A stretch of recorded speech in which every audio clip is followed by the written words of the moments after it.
नमस्ते. Current algorithm मध्ये तुमचं स्वागत. आपण या 2025 या वर्षभरात ज्या परीक्षा आहेत ते समोर ठेवून ही सिरीज सुरू केलेली आहे. त्यातलाच आजचा आपला टॉपिक आहे आशियाई सिंह. काय झालंय, नुकतीच आशियाई सिंहाची 16वी जनगणना करण्यात आलेली आपल्याला पाहता येते 2025 मध्ये.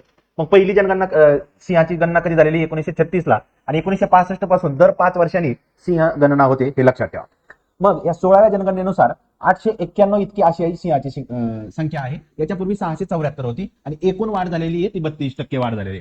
लक्षात ठेवा, जगात भारत हा एकमेव देश आहे या देशामध्ये वाघ आणि सिंह दोन्ही प्राणी एकत्रित सापडतात, ते पण लक्षात ठेवा. या 891 पैकी गिर नॅशनल पार्क मध्ये 394 सिंह आहेत आणि बर्डा वाईल्ड लाईफ सँच्युरी मध्ये 17 आहेत. बर्डा गुजरात मधलीच वाईल्ड लाईफ सँच्युरी आहे. आशियाई सिंहाचं जे काही आयुसीएनचं स्टेटस आहे ते पूर्वी इंडेंजर्ड होतं, सध्या व्हलनरेबल असं आहे, हे लक्षात ठेवा. त्याच्यावर आपल्याला क्वेश्चन विचारला जाऊ शकतो. वाईल्ड लाईफ प्रोटेक्शन ऍक्ट 1972 नुसार आशियाई सिंहाची गणना शेड्यूल 1 मध्ये केली जाते, म्हणजे या प्राण्याची शिकार करता येत नाही. 10 ऑगस्टला जागतिक सिंह दिन साजरा केला जातो.